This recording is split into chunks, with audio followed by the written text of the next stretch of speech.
My name is Austin Crawford. I'm 34 years old, and I work as a construction project manager in Houston, Texas. For most of my adult life, I've valued two things above all else: reliability and getting the job done right. Those qualities aren't just professional requirements in my line of work. They've shaped who I am as a person. I don't chase the spotlight. I don't measure my worth by how many people notice me at any given moment. I build things, solve problems, and let the results speak for themselves. For 3 years, I was married to Madison Taylor. She's 31, works as a luxury real estate agent, and lives for the exact opposite of what I value. Madison thrives on performance, social status, the perception of upward mobility. Every month, she'd organize networking events at upscale country clubs around Houston, carefully curated gatherings where conversations revolved around commission rankings and who was closing the biggest deals. I attended these events because she asked me to, but I never belonged there, and honestly, I never cared to, until one night changed everything. It was mid-April 2025. We were at the Woodlands Country Club for yet another one of Madison's professional networking dinners. The place reeked of old money and new pretensions, all marble columns and crystal chandeliers designed to make people feel important for simply being there. I was standing near the bar, nursing a beer, and watching her work the room with that practiced charm she uses in business settings, when she turned to a group of her colleagues and said something that would alter the trajectory of both our lives. "Austin's a good guy, really, but he's just a construction guy. Pretty average for my standards, you know? I don't think he can keep up with everything I want for my life." Her colleagues laughed. Not the polite kind of laughter you give to deflect awkwardness. The kind that validates cruelty, that says, yes, we see it too, and we agree. I looked at her across that sea of tailored suits and designer handbags, said nothing. There was nothing to say in that moment. Reacting would have been playing her game, and I don't play games I didn't design. If you enjoy stories of cold-blooded revenge and gripping plot twists, like this video and subscribe to the channel now. There are brand new unreleased stories here every day, each one more intense than the last. Madison always justified comments like that as necessary truths or professional realities. She'd say, I needed to think bigger, that I was settling for blue-collar limitations when I could be so much more. But the reality was simpler and more brutal than that. She couldn't stand being with someone who didn't seek validation the way she did. Her love wasn't for me. It was for the version of me she thought she could mold into someone impressive enough to enhance her image in the luxury real estate world. I'd seen the signs for at least 6 months before that night. The subtle shifts in tone when she talked about my work, like she was explaining a disappointing career choice to concerned friends. The way she'd introduce me as my husband instead of Austin. He manages construction projects, as if my actual profession was too embarrassing to mention. The growing emphasis on her commission checks versus my steady salary. The barely concealed eye rolls when I'd mention project deadlines or crew schedules. I noticed all of it, cataloged it mentally like I catalog construction defects, but I never confronted her because I knew that confrontation without leverage is just noise. So I waited, and while I waited, I worked. While Madison poured her energy into staging Instagram photos of million-dollar listings and networking her way through 150 per-person charity brunches, where people donated money to feel better about their excess, I was working in silence on something that would change everything. For 14 months, I'd been developing a comprehensive construction management software platform that integrated AI-driven project scheduling with real-time cost analysis and supply chain optimization. The idea came from watching too many projects go over budget and behind schedule because of outdated management systems that belonged in the 1990s. Construction companies were hemorrhaging money on inefficiencies that could be solved with better data. I'd spent nights and weekends coding, learning Python and SQL from YouTube tutorials and online courses, partnering with a small tech startup run by two guys I'd met at a construction industry conference in Austin. We called it BuildFlow Pro. And by March 2025, it was working better than anyone expected. The software could predict material cost fluctuations based on market trends and weather patterns, optimize crew schedules considering permit timelines and equipment availability, and reduce project overruns by an average of 20%. Major construction companies were starting to take notice. By early April, we had 3 beta clients running successful pilots, and the feedback was unanimous. This was exactly what the industry needed. But I didn't tell Madison any of this. Not because I was hiding it, but because she never asked. She was too busy deciding I wasn't ambitious enough, too focused on managing her own image to notice that her supposedly average husband was quietly building something revolutionary. The irony wasn't lost on me. While she was selling houses that other people had already built, I was creating tools that would build better houses, faster and cheaper. While she was networking her way through surface-level connections, I was solving real problems that affected billion-dollar industries. But in her world, perception mattered more than production, appearance more than achievement. 2 weeks after that country club dinner in early May, I filed for divorce. Not dramatically, not with a grand speech about respect or dignity that would give her ammunition for her victim narrative. I simply told Madison that we wanted different things out of life and that I needed to move forward without her. She seemed surprised, maybe even a little offended that I was the one walking away. In her mind, she was the prize, the successful real estate agent with the impressive social network. I was just the construction guy lucky enough to be married to her. The idea that I might leave her first hadn't occurred to her, but she didn't fight it. I think part of her was actually relieved. Now she could pursue whatever image of success she'd built in her head without the just a construction guy holding her back. I moved my things out of our Katy suburb house over a weekend, kept it clean, kept it civil. We split assets according to Texas law. I signed over my half of the house equity to avoid complications and walked away. No drama, no lingering conversations, just a quiet, decisive exit. 3 days later, the announcement went live. BuildFlow Pro had been acquired by Apex Construction Solutions, one of the largest commercial builders in the Southwest, for $2.8 million. The deal included my transition to head of digital operations, overseeing the implementation across their entire project portfolio worth over $200 million annually. My new salary was $147,000 annually, plus equity in the digital operations division that could potentially double my compensation within 2 years. The story appeared in Houston Business Journal first, then Construction Weekly, and several industry-specific publications that Madison had probably never heard of, but that mattered to people who actually built things. The articles described me as an innovative project manager who identified critical inefficiencies in traditional construction management and developed a proprietary solution that's already transforming how major firms approach large-scale projects. The headline in Construction Weekly read, "Houston Project Manager's AI platform revolutionizes construction efficiency." Not exactly the kind of press Madison was used to seeing, but the kind that actually meant something in my world. Within 24 hours, my LinkedIn was flooded with connection requests. Former colleagues who hadn't spoken to me in years. Industry leaders I'd only admired from a distance. Recruiters from companies I'd never imagined working for. But the most interesting messages came from 2 of Madison's real estate colleagues. The same ones who'd laughed at her comment about me being just a construction guy. They reached out separately, both saying essentially the same thing. "We had no idea you were working on something like this. Madison never mentioned it. Congratulations on the success." Of course, she didn't. Madison found out about the acquisition the way most people in her network did, through LinkedIn and industry gossip. One of her colleagues forwarded her the Houston Business Journal article with a text that said, "Wait, isn't this your ex-husband?" accompanied by 3 shocked face emojis, because that's how grown adults communicate in her circle. She called me 4 times that day.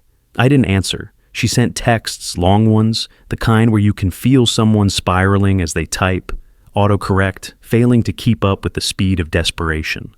She wanted to meet, needed to clear the air, said she was so proud of me and that she always knew I had potential, which was particularly rich coming from someone who'd publicly called me average 3 weeks earlier. I agreed to meet her once, not because I owed her anything, but because I wanted to make something clear. We met at a coffee shop in the Galleria, neutral territory that wouldn't give either of us a home field advantage. She walked in looking like she'd prepared for a performance, hair styled, makeup perfect, wearing an outfit I recognized as one she reserved for important client meetings. The kind of calculated presentation that said, "I'm successful and put together," without having to say it out loud. She sat down, smiled that practice smile that had probably closed 1,000 deals, and started talking before I could say anything. "Austin, I'm so happy for you. Really. I always believed you had it in you. I think maybe we just had bad timing, but I'm glad you're doing well." I let her finish, then I spoke. "Madison, I'm not here to reconcile. I'm here to tell you that I won't allow someone who publicly humiliated me to have any access to the life I'm building now. You made your opinion of me very clear. I'm just making mine clear too." Her smile faltered like a building losing structural support. "Austin, I was just... You know how those networking events are. I didn't mean..." "You meant it," I said. "And that's fine, but we're done completely." I left $20 on the table for both our coffees and walked out.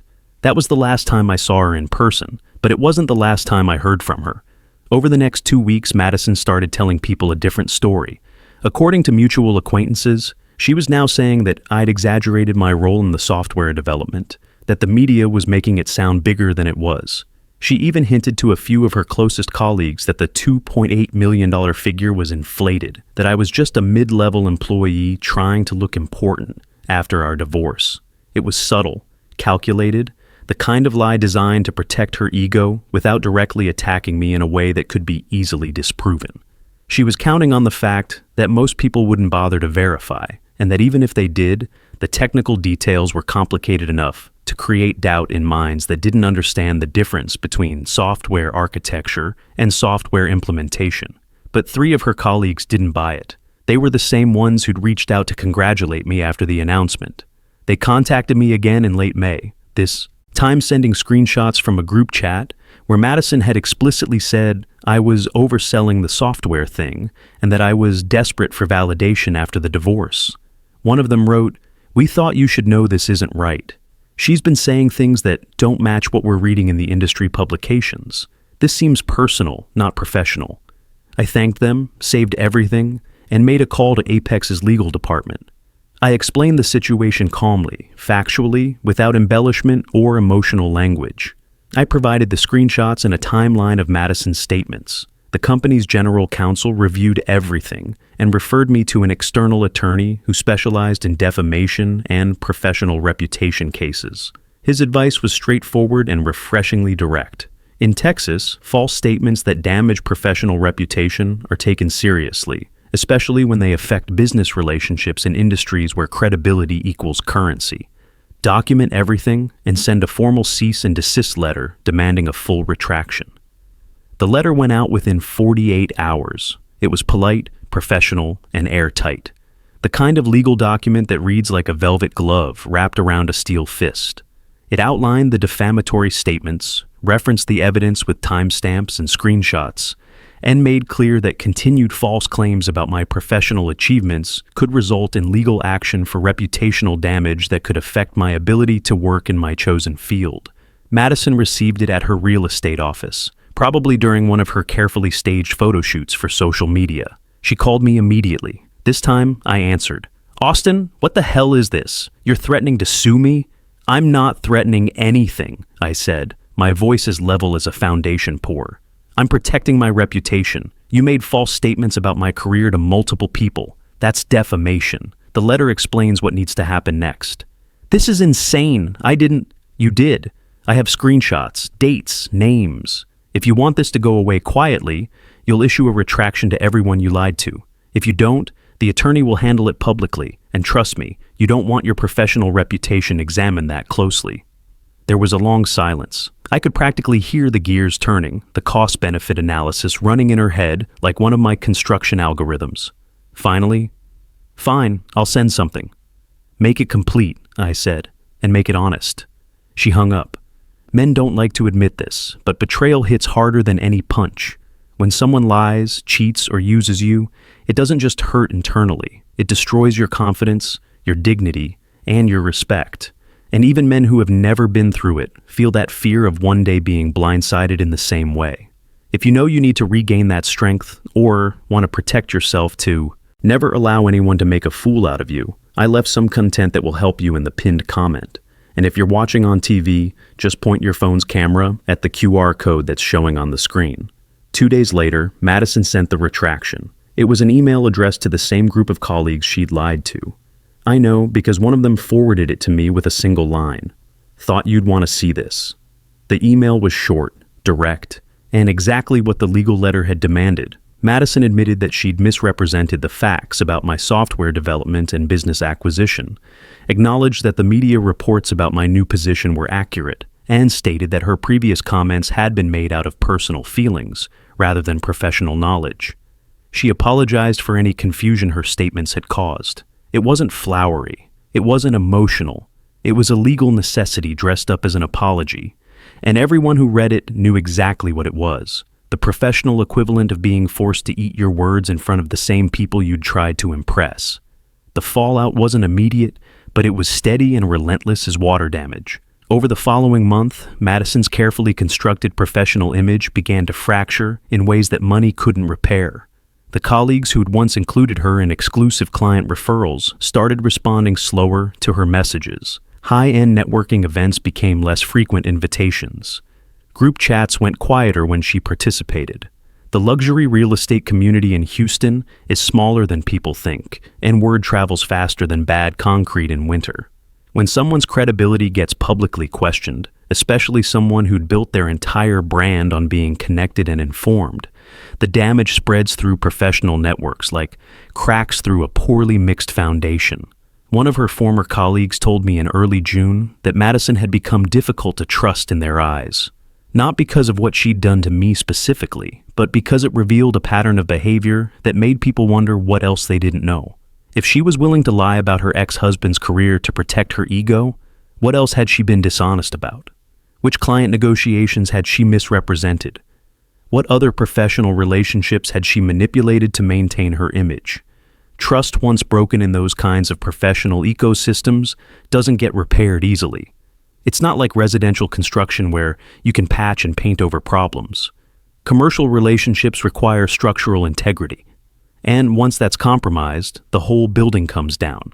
Madison tried to recover. She posted carefully curated updates on social media, motivational quotes about growth and learning from challenges, the kind of inspirational nonsense that people share when they're trying to convince themselves as much as their audience. She attended industry conferences, tried to re-engage with her network, showed up at charity events with the desperation of someone trying to rebuild burned bridges with matches. But the damage was done. People were polite, sure, but they kept their distance. No one wanted to risk their reputation by associating too closely with someone whose credibility had deteriorated so visibly. In real estate, reputation is everything, and hers had developed structural problems that no amount of cosmetic work could fix. Meanwhile, my life moved in the exact opposite direction. I officially started my new role at Apex Construction in early June 2025. The office was in downtown Houston, 28th floor, floor-to-ceiling windows overlooking the city's construction boom that I was now helping to optimize. My team consisted of 12 project managers, 3 software engineers, and a direct reporting line to the chief operating officer. We managed digital operations for projects ranging from $15 million office complexes to $80 million mixed-use developments across Texas, Louisiana, and Oklahoma. The work was intense, the kind that separated people who talked about innovation from people who actually delivered it. 60-hour weeks were common, especially in the first few months as we implemented BuildFlow Pro across the entire company portfolio. But it was the kind of intensity I thrived in. Problems that required logic, precision, and zero tolerance for error. The software performed even better in real-world application than it had in testing. We could predict material shortages 3 weeks in advance, automatically adjust crew schedules when weather delays hit one project, and redistribute resources to keep other projects on track. What used to take project managers hours of manual calculation and phone calls now happened automatically, with accuracy rates that made veteran superintendents shake their heads in amazement. By mid-July, our digital optimization had prevented 4 major cost overruns that would have totaled over $1.2 million in losses, and identified 3 acquisition opportunities that the company capitalized on before competitors even knew they were available. The executive committee took notice. My equity package was expanded, giving me a stake in the division's performance, meaning that if we continued hitting targets, my total compensation would exceed my previous construction manager's salary by a factor of 3 within 18 months. The numbers were one thing, but the respect was something else entirely. Project managers who'd been skeptical of some computer program were now asking me to personally oversee the implementation on their sites. Superintendents with 30 years of experience were treating my recommendations like gospel. It wasn't about the title or the salary increase. It was about being recognized for solving real problems that affected people's livelihoods. By late summer, I started receiving recognition in circles I'd never been part of before. I was invited to speak at the Texas Construction Innovation Summit about AI integration in project management. The session was well attended, standing room only, with questions that showed people actually understood what we'd accomplished.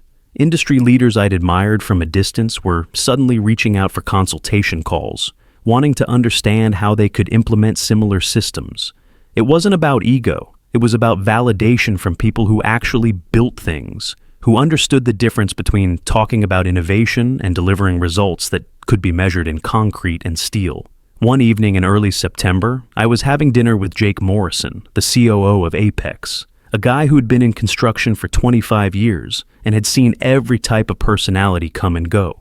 We were at a steakhouse downtown, talking about industry trends over ribeyes that cost more than I used to spend on groceries in a week, when he said something that crystallized everything I'd been thinking. "You know what separates people who last in this business from people who flame out?" he asked, cutting into his steak with the precision of someone who'd made important decisions his entire career.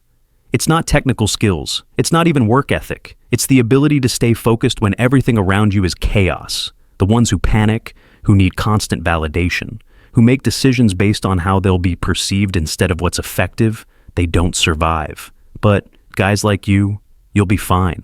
I thought about Madison in that moment, about how she'd built her entire identity on perception, on managing how others saw her success rather than actually achieving anything substantial. And I understood that her downfall wasn't because of me. It was because she'd built everything on appearance rather than substance. And the moment someone looked closely, it crumbled like poorly mixed concrete. Around mid-September, I heard through mutual acquaintances that Madison had left Houston. She'd taken a position with a Dallas-based luxury real estate firm and moved there quietly, without the usual social media fanfare she'd have given to any major life change in better times. No Instagram posts about new beginnings, no farewell networking events, just a quiet exit from the city she'd once treated as her stage. I registered the information, processed it like I'd process any other project update, and moved on. She was no longer part of my life, no longer occupying space in my thoughts. She'd made her choices. I'd made mine. The consequences played out exactly as they should have, with the cold logic of structural engineering. By October, I'd settled into a rhythm that felt sustainable for the first time in years. Work was demanding, but rewarding in ways that Madison's world never was. I'd started mentoring 2 junior project managers on my team, helping them develop the same kind of systematic, results-focused approach that had served me well. Watching them grow, seeing them solve problems independently, gave me a satisfaction that no commission check could match. I reconnected with old friends I'd neglected during the 3 years with Madison, people who valued competence over connections, who measured success by what you built rather than how you looked building it. We'd meet for beers after work, talk about projects and problems, laugh about industry gossip without the performative edge that had characterized every conversation in Madison's circle. I also started dating again. Her name was Rebecca Parker. She worked as an urban planner for Harris County, designing infrastructure systems that would serve Houston for the next 50 years. We'd met through a mutual friend in late August, hit it off over a conversation about sustainable development that lasted 3 hours, and had been seeing each other regularly since then. She had the kind of quiet confidence that comes from actually knowing what you're doing, rather than needing to convince everyone else that you do. No performance, no status seeking, no need to be the smartest person in the room. Just competence, paired with the kind of curiosity that made every conversation interesting. We were walking through Herman Park one evening in late October, watching the sunset paint the downtown skyline in shades of gold and orange, when she asked me about my marriage. It was the kind of direct question that Madison would have danced around for weeks, worried about how the answer might affect her position in the conversation. "Not much to explain," I said, appreciating Rebecca's straightforward approach. "We wanted different things. She prioritized image, I prioritized results. Eventually, that incompatibility became impossible to ignore. "And you're over it?" Rebecca asked, her hand finding mine as we walked past families enjoying evening picnics and kids playing on playground equipment that would outlast most marriages. "Completely," I said, because it was true. I didn't think about Madison anymore. Not with anger, not with bitterness, not even with satisfaction. She was just someone I used to know, like a contractor from a project I'd completed years ago. There was no lingering resentment, no unfinished business, just the clarity that comes from properly closing out a job. Rebecca smiled, the kind of genuine expression that didn't require an audience to validate it. "Good, because I don't do drama." "Neither do I said. And that was accurate. Drama requires investment, emotional energy spent on things that don't move you forward. It's like pouring good concrete into a foundation that's already compromised. I wasn't doing that again. By November 2025, my division had become one of the most profitable units at Apex Construction. We'd successfully managed a portfolio expansion that increased our project oversight by 40%, while maintaining efficiency ratings above industry standard. The executive committee had expanded our team, increased our budget by 50%, and given us authority over additional high-value developments, including a $120 million mixed-use complex that would reshape downtown Houston's skyline. My equity stake increased accordingly, and the financial projections looked better than anything I'd imagined when I was coding late nights in my garage. I bought a place in the Heights, a solid 3-bedroom house for $485,000 with a view of downtown Houston and enough space for a proper home office where I could continue developing new features for BuildFlow Pro. Nothing ostentatious, just functional space where I could actually live rather than just exist for someone else's perception of success. The house had good bones, a foundation that would last, and room to grow. Everything Madison's world had lacked. I started traveling more, something I'd never done while married, because Madison considered any vacation that didn't involve Instagram-worthy resorts to be beneath her standards. I spent a week in Colorado hiking trails that existed long before social media and would exist long after. Took a long weekend in New Orleans, where the architecture told stories about building things that last. Clear thinking, no noise, no need to document every moment for external validation. Somewhere in that process, walking through cities built by people who understood that real achievement doesn't require an audience, I understood something fundamental about what had happened. Revenge hadn't been the goal. It had never been about making Madison suffer or proving her wrong in some petty personal sense. It had been about protecting what I'd built and ensuring that someone who'd tried to diminish me publicly couldn't continue doing so without consequences. The retraction wasn't about humiliation. It was about correction, making sure that lies were formally addressed before they could damage something real. After that, what happened to her professionally, socially, personally, that was entirely her doing, the natural result of her own choices playing out according to the laws of cause and effect. I didn't have to destroy her. I just had to stop protecting her from herself. One afternoon in early December, I got a LinkedIn message from one of Madison's former colleagues, the one who'd initially forwarded me the screenshots months earlier. We'd stayed in loose professional contact, the occasional industry update shared back and forth, like neighbors who wave when they see each other, but don't need more than that. Her message was brief. "Ran into Madison at a Dallas conference last week. She asked about you. Thought you should know she seems to be doing better. New job, staying off social media mostly. Anyway, hope you're well." I read it, noted it, closed the app. There wasn't anything to say. I was glad Madison was rebuilding, but it wasn't my concern anymore. And it didn't change anything about my own trajectory. People rebuild after failures all the time. That's what people do. The important thing was learning from the collapse. By mid-December 2025, my life had stabilized in the best possible way. Work was demanding but rewarding in ways I'd never experienced when I was trying to meet someone else's definition of success. My personal life was grounded in relationships that felt genuine rather than transactional. I'd reconnected with my younger brother, who worked in oil and gas outside Dallas, and started visiting him more regularly. I was sleeping better, exercising more, eating actual meals instead of grabbing whatever was convenient between job sites and Madison's networking events. I wasn't chasing anything anymore. I was just living deliberately, intentionally, on my own terms. Madison had called me just a construction guy in front of people who didn't know me, hoping to elevate herself by diminishing me.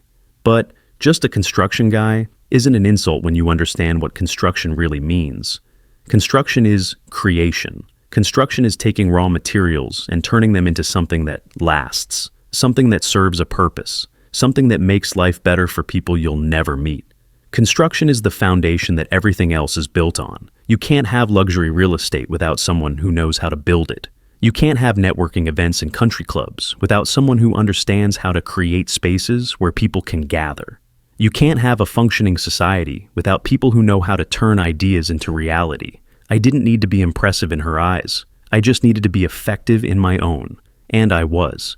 If you enjoyed this story, like this video and leave a comment letting me know what you thought. And if you're not subscribed to the channel yet, please subscribe and hit the notification bell to get alerts for new stories like this one. Thanks for watching, and see you in the next one.